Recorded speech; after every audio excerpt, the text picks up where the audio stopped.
Na turnos publicou kuta papiamento, nos quer pedir nos desculpa ku awe nos no por presentar nabo bo devocional diario, pero tem Dios den cielo.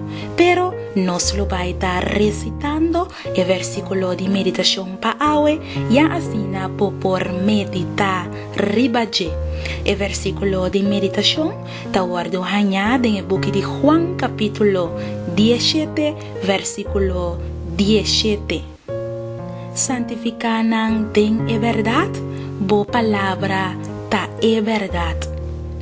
Querida dama y querido caballero, láganos viva con seguranza, que Bible ta e verdad for de Dios para el mundo aquí.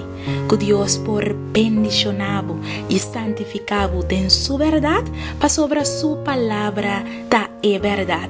De mañana que Dios su poder, seguro nos lo te sin falta. De mañana.